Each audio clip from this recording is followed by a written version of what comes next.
All right. Good morning, Teach Better family.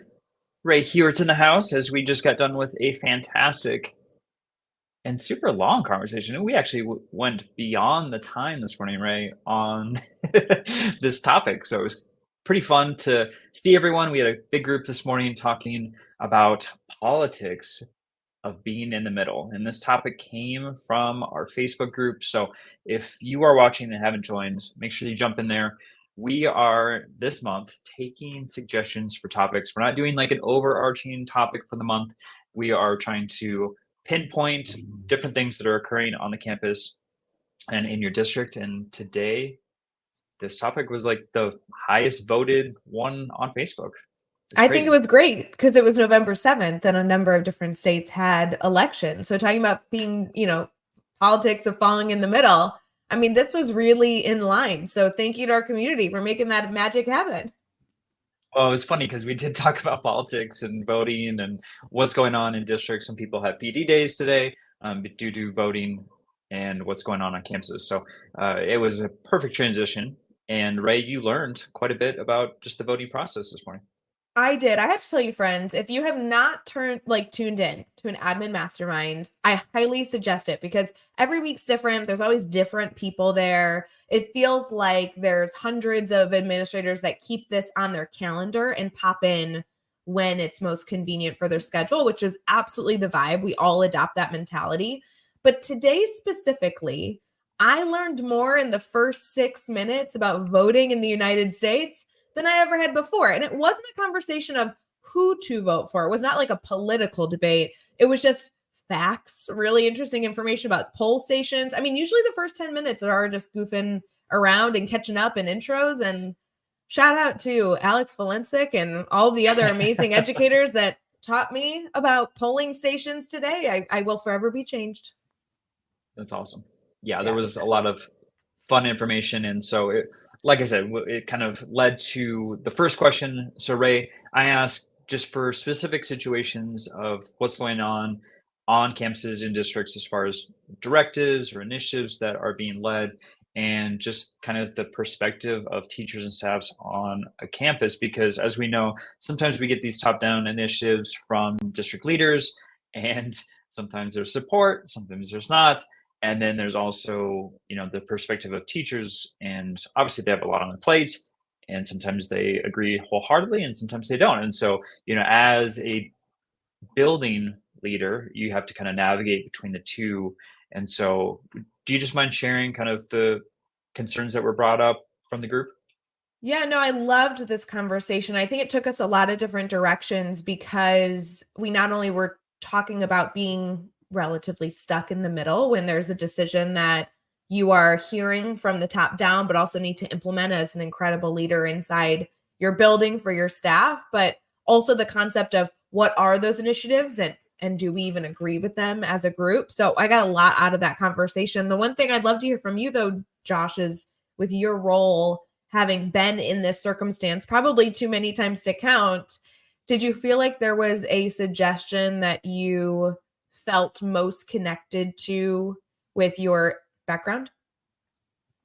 Yeah, I think, multiple leaders were talking about inclusion of special ed students, having differentiation within the classroom as far as our high needs kids, making sure that the teachers had support from not only district leaders, but then also, from admin bringing in training and whatnot, and all of those things I've witnessed, I've gone through. And so I love just the part of giving a platform to the campus, teachers and staff, as far as like, hey, here's a forum, be transparent, and share the fears that you have with this initiative that's being provided to you by the district. I thought that was a great starting point. I really enjoyed that. And there were two key things for me that bubbled up during this conversation. One is my father, who I greatly admire. He has a little post-it note on his desk. And ever since I was young, he always has had this post-it note kind of taped to his computer. And it says, speak to the issue. That's all it says. It's a post-it note. And this was very much in line with that concept that you can't actually support staff with something unless you understand the perspective. And most importantly, the fear is the issue. You need to know what your staff is concerned about. And you could try and pinpoint that with just your intuition, knowing your staff, but in some regard, it still feels like you're playing darts, trying to hit the right point. So I loved the suggestion of the survey to try and better align and identify what the fear is, so you can really hit that hard before you get into the meat and potatoes of the work that you got to get into. Yeah, for sure. And typically, and this was stated also in our conversation, it comes down to several things like teacher capacity, right? As far as a lot of their time, their schedule, as far as their ability to work with diverse learners, and then also just deficits in their teaching. And sometimes the most passionate and adverse conversations that occur, it's due to their fears of the inability going forward with the task or the initiative. Well, and we deal with that constantly, Josh, as you and I are out working with school districts around the US and Canada specifically, is the first step before actually working with a staff is kind of creating a culture of, yes, we have learning to do, right? I mean, Mhm. regardless of the topic. It's funny in the grid method presentation that I know so many of us have done. One of my favorite transitions that we have is a poll that we ask whoever is participating. We ask the attendees, and it's multiple choice to make it really, really, really easy. And it just simply says something along the lines of, during a traditional lesson in your classroom, whatever that looks like, whatever kind of teacher you are, how many students do you reach? And it being multiple choice gives so many options, right? It's like, I don't know. Okay, well, we can talk about that answer and why that might be the case. I'm pretty sure B and C are some students, and then most students, and then the last option, which I think is D in the tier there, is all of them. And what inevitably happens, for those of you who may not have been in a training with us, is people fall into that B and C category. During a typical lesson in my classroom, I reach some of the students, or I reach most of students. And teachers that say they reach most of their students feel really good about that. And they should, right? Mhm. And most of your students, I mean, geez, if we have 36 kids in our classroom and we're planning lesson on lesson on lesson, I mean, hey, it feels pretty good. But the reality is, and we have this conversation with them in the presentation, you have like 10% at the top that, you probably should have differentiated more and given more enrichment to. You have about 10% at the bottom who came to you so far behind, and we just need to do our best to reach them. But one of these transitional,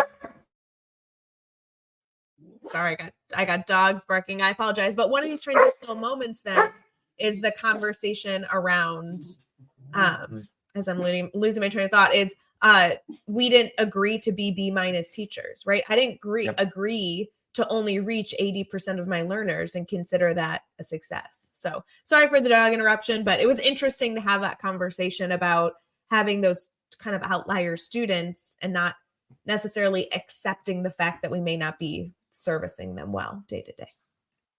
I think your puppy was just encouraging you to speak more on this topic and that they agreed with what you were saying. That must have been it. Shout out to Harvey and Alfred, who are passionate poodle educators.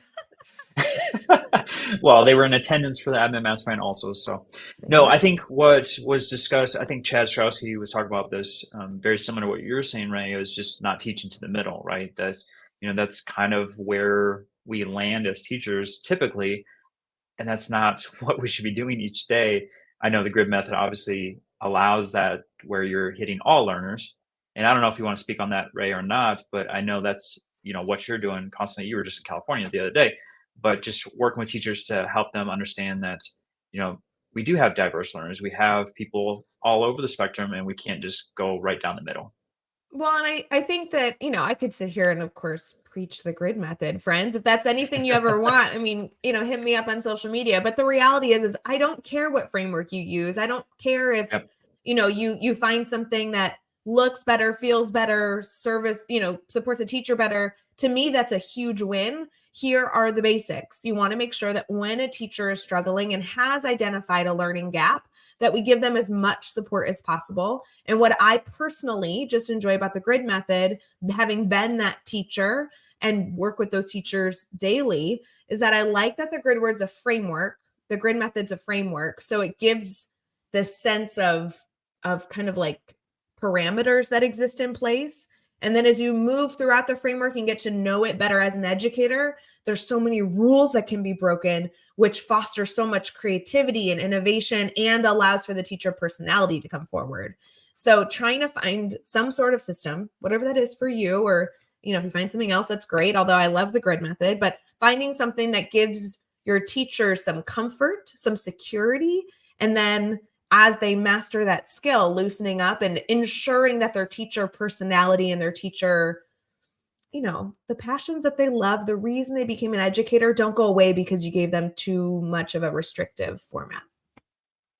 All right, Ray, we're going to end on this question. This was actually asked by someone in the group for Admin Masterminds, and it was just like the next step. So they asked, what are some effective ways to get help from the district without being seen as being difficult or against the initiative? And that's really hard because you want to do your best as an admin and do whatever the higher district positions are asking you to do. At the same time, you have the needs on your own district. So will you just share what was discussed as far as effective ways to get help?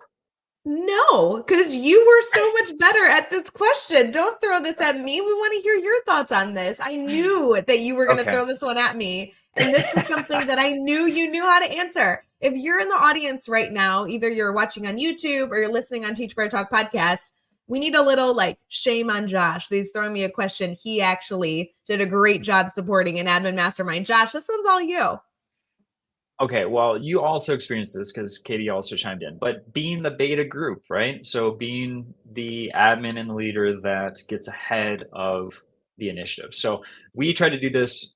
I was in multiple districts, multiple campuses, and thankfully we always tried this out and were successful of volunteering to try and get ahead of it because we knew when it was going to be rolled out by the district, and no fault to the district, this just is natural. There's going to be hiccups, there's going to be things that you need to work through. And we figured if we could be the first to try it and work through all the issues and have the teachers voice their opinions, that we knew the rollout process was going to be better being that beta group. So I know other people have done this also within the group and found success. So I wanted to leave that out there for everyone because I think that is the way to do it. Sometimes you can't always, sometimes you get things last minute like, hey, you got to do this in 5 days, which is difficult as a building leader. But if most things are rolled out and slow rolled out, so if you can get ahead of that and be the beta group, that's always successful. I love that. And if any of you are experiencing that beta group mentality, reach out to us. We'd love to talk through some ways to make that as supportive for your teachers as possible. All right, y'all. So I'm going to throw in conversation starter for next week as far as finding a topic on our Facebook group. I know, Ray, I didn't change this, so it's going to be super long. Oh, no. This is the same one I made fun of last week. I know, and I didn't change it. So I'm just making note of that. This is a Facebook group for the Admin Mastermind. Of course, if you're jumping on YouTube, this is the first time you're seeing this, and you want to join the conversation, of course, we're every Tuesday morning, 9 a.m. Eastern. Ray's doing something right now. I know. I was like, I'm trying to change it, but I don't even know that I can. Why don't I know anything? Wait. Teachbetter.com/mastermind. And on that page also. Oh, it's still, wait, I thought I fixed it. No, friends, help me. Hold on. I got this. Hold on. Everyone take a deep breath. We're Hot Mess Express around here. No. This is good meditation. Everyone take a deep. How do you save it? Enter. There you go. You just did it. Woo! Hey, everyone, check out this beautiful link. It fits on the screen. Look at that. Look at that. As the two people on the team that do any sort of creative anything, we're amazing. It shouldn't have taken this long, but all right, y'all. It was great to have everyone there this morning. Fantastic conversation. Can't wait for next week. And as far as the topic goes, I don't know what we're going to talk about because I'm going to reach out to you and we're going to be discussing what are the needs of your campus, your district, and I cannot wait to see everyone again. Ray, thank you so much for not only being at Admin Mastermind, but joining me for the recap. Love it. Thanks for the invite.